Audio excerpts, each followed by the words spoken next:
when trumpets sound, throughout the host proclaim a solemn council forthwith to be held at Pandemonium, the high capital of Satan and his peers. Their summons called from every band and squared regiment, by place or choice the worthiest. They anon with hundreds and with thousands trooping came attended. Book 2 of Paradise Lost. We're about to see how democracy works in hell. What a wonderful thing, democracy. And Satan proclaims to all of them that he intends to rule by, quote, full consent. In line 24, we now debate, he says. Who can advise may speak. That's in line 42. He's calling for a debate. Great. We're on the path to democracy. And what follows is, our 4 speeches by 4 different demons. Moloch, Belial, Mammon, and ultimately Beelzebub. And we're going to see the debate, and they are going to vote. So this is democracy at work. So it starts with Moloch. Moloch wants to see them continue to wage war on heaven. Moloch's not too happy with the way things are in hell, and he doesn't want to accept this dark, opprobrious den of shame, is how he describes hell in line 58. Moloch wants to continue waging war, and his rationale for wanting to continue to wage war is that how much worse can things get, he seems to argue. We're already in hell. What is the disadvantage of continuing to wage a war? After he speaks, Belial speaks. And Belial points out, actually, things could get worse. We're at least allowed to range. We're allowed to roam hell. Things could get worse. We could get skewered to the rocks and be unable to move. The molten lava, it could all get worse. Things could be worse here. And then Mammon speaks. And what's important, this is supposed to be Milton favorably describing the demons and favorably describing the society and the government in hell. And when Mammon speaks, we really see the favorable terms and the favorable vocabulary that is being used. Here's Mammon. But rather seek our own good from ourselves, and from our own live to ourselves, though in this vast recess free, and to none accountable, preferring hard liberty before the easy yoke of servile pomp. Our greatness will appear then most conspicuous. So these people don't really think of themselves as being evil incarnate. Mammon argues that they should just give up the war entirely and live in peace. Hell's not so bad. Let's build a magnificent empire here in hell, is what Mammon argues. And then we get more democratic language, popular vote. Beelzebub, in coming to oppose all the arguments he has just heard, he refers to a popular vote. This is line 313. For so the popular vote inclines, here to continue and build up here a growing empire. This is Beelzebub talking, because it looks, after Mammon is done talking, it looks like they want to do what he proposes. But it is Beelzebub who wins everybody over finally, suggesting that the demons pervert this new paradise, this new race of man. He's all of a sudden got wind of this. We don't really know how. And he refers to ancient and prophetic fame in heaven, another world, the happy seat of some new race called man, about this time to be created. So he just knew, wait a minute, he's checking his watch. This is about the time that man is going to be created according to the prophets. So we need to go corrupt man. And he seems to close out saying, when his darling sons hurled headlong to partake with us, shall curse their frail, original, and faded bliss, faded so soon. And ultimately, this is the view that wins the day. It's important that he uses the word frail, because that word is going to be used by Eve later on to describe the security or lack thereof of paradise. And when he's done, They vote. They vote democratically in Milton's hell. And here's the lines, 387. And joy sparkled in all their eyes, with full assent they vote. Isn't this wonderful? And it is the fact that Satan puts that Milton makes a democracy out of hell, that future commentators have said that Milton seems to be of Satan's party. I think it's the Alexander Pope quote. But it is in book 2 that I think you can start to discuss some of the problems with this epic poem. And to me, there are two big problems. One of them is, as a narrative, as a story, it has an originality problem, and it has a predictability problem. And it has a second problem, in my opinion. And that is the nature of this democracy that is being described, and a seeming denial by Milton. If someone were to read this, it would be hard, they'd be hard pressed to see in this any kind of resemblance for the revolution in which Milton himself took part from an intellectual standpoint. This is not how it worked in the Puritan Commonwealth in England. They didn't vote. They essentially created a military dictatorship. And there's no indication anywhere in this poem that Milton feels particularly apologetic about it. And to show that this revolution has ended in a democracy seems almost like Milton is living in a denial. And to me, this is a problem. But in actually gleaning problems from the text, let's start with the vote. By full assent. Did you catch that part of it? And joy sparkled in all their eyes. With full assent they vote. So Milton is imagining a democracy. But let's start to pick apart this democracy. I don't know that I like the words full assent. That means that in Milton's imagined republic, the very first vote they take is unanimous. That's some wishful thinking, Milton. This is the world you live in. Okay, this is what you imagine.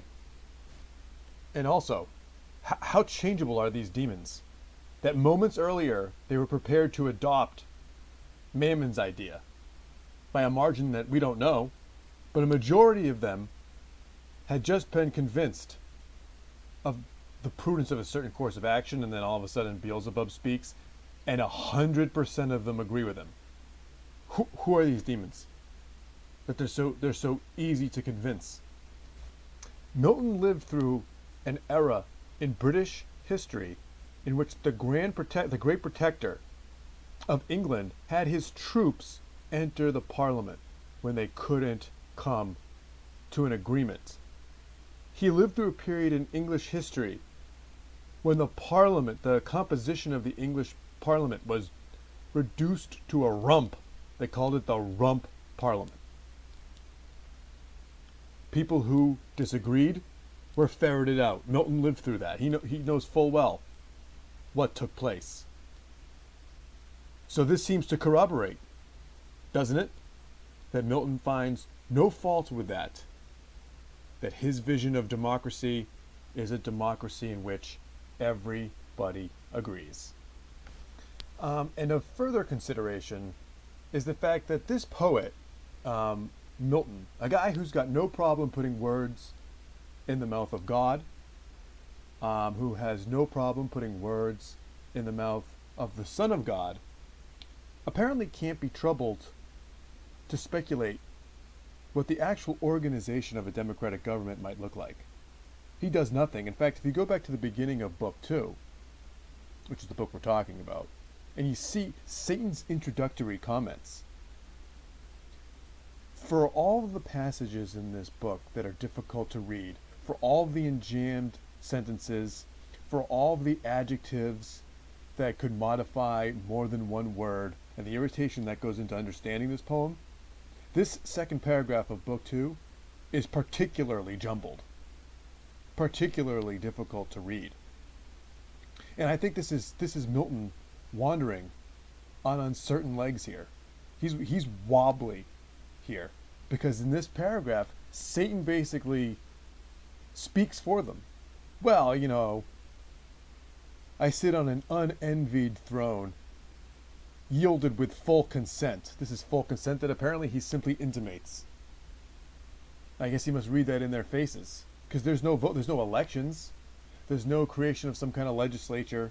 Now, I know that this seems like to be nitpicking, but this is a person, a writer, Milton, who's fully capable of taking a sentence to say they divided into 2 houses, something like that.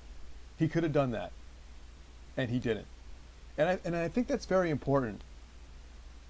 And it's important because this book, as I've already been discussing, accompanies a very serious period in European history with the English Civil War.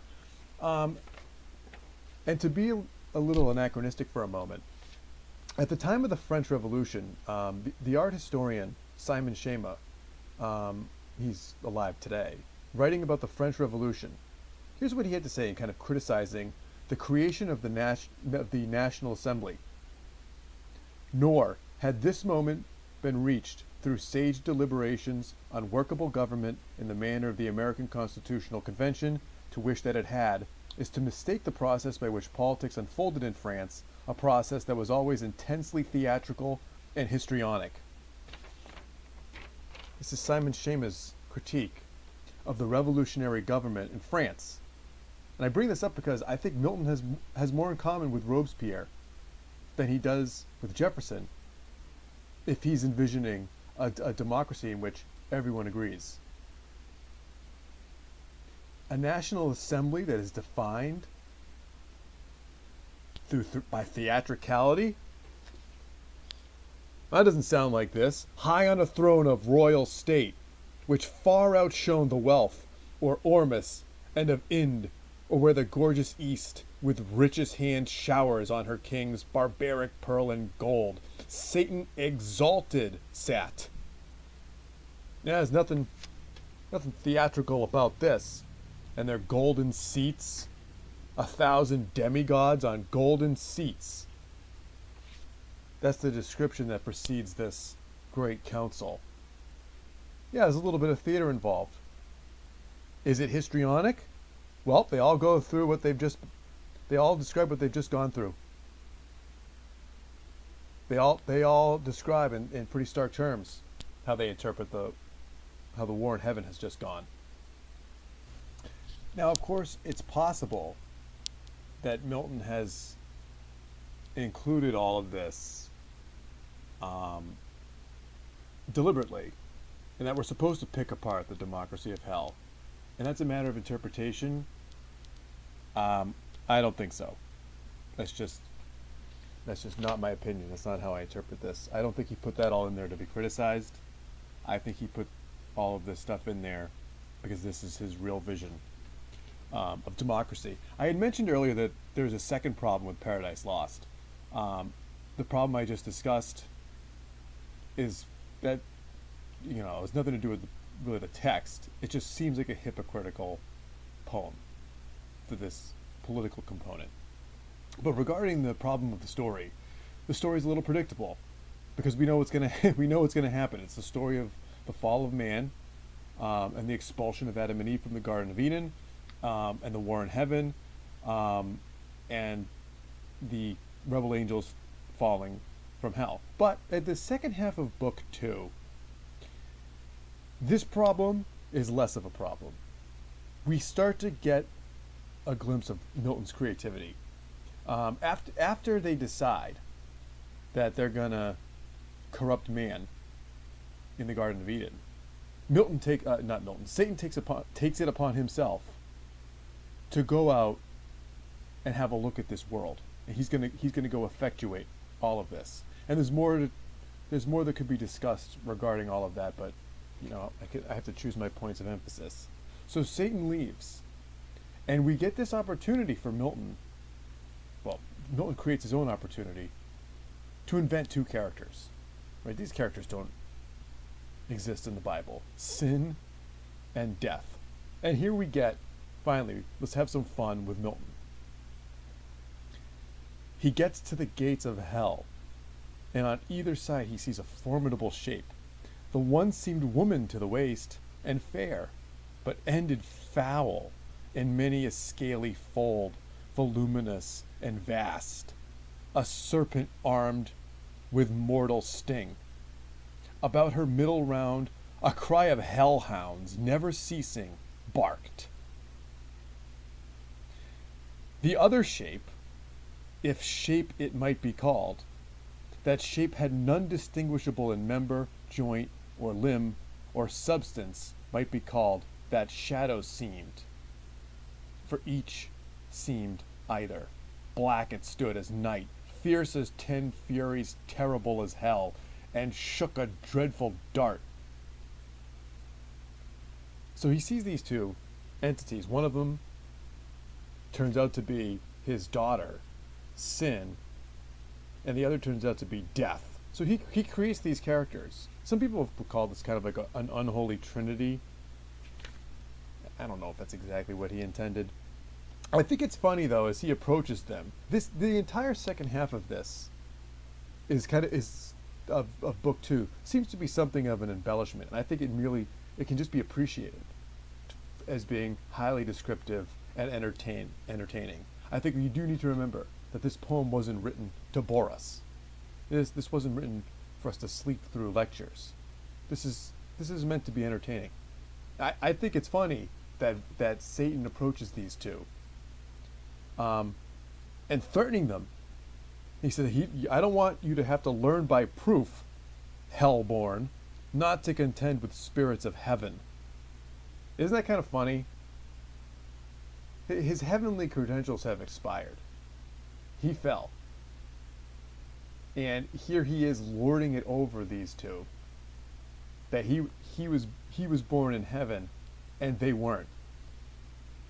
You know, isn't there kind of a little like, you know, people who prop up their high school accomplishments? A little bit of this. He's exalting expired credentials.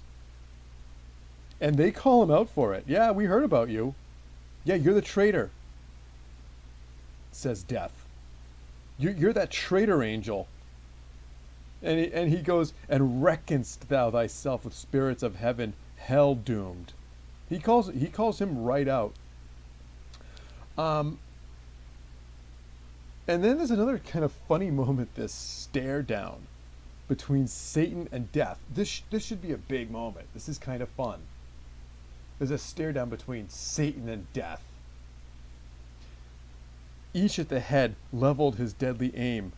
Their fatal hands no second stroke intend. And I like this part. And such a frown each cast at the other. They're frowning at each other. It's pretty funny to me. Here we go. So frowned the mighty combatants that hell grew darker at their frown. These facial expressions look like. And there's another thing I want to talk about, and that is that Satan, in seeing these two, I kind of wish Satan had more of a response to their physical appearance. Because we've just come from this great democracy where he presided over the first democratic vote that he's ever heard of. He thinks he's a president. He thinks he is a manifestation of the will of the demons of hell. He has a democratic mandate. He doesn't necessarily have to be thinking of himself as the angel of darkness. And yet here he is being presented with this gruesome visage of his daughter and his son. And where's his reaction? This is the reaction he does have. In this infernal vale first met, thou call'st me father, and that phantasm call'st my son? A sight more detestable than him and thee. The whole line is, nor ever saw till now sight more detestable than him and thee. I've never seen anything more disgusting than you two. This is how he greets his long lost children. So I think that's just, Milton doesn't really get into this anymore, but I think there's some, I kind of wish Satan had more of a response to this. He thinks he's a champion, and here he sees that he's actually spawned two evil entities that identify one as sin and the other as death. So from here, he talks his daughter into unlocking the gates of hell, and out goes Satan and starts flying towards the world. And God spots him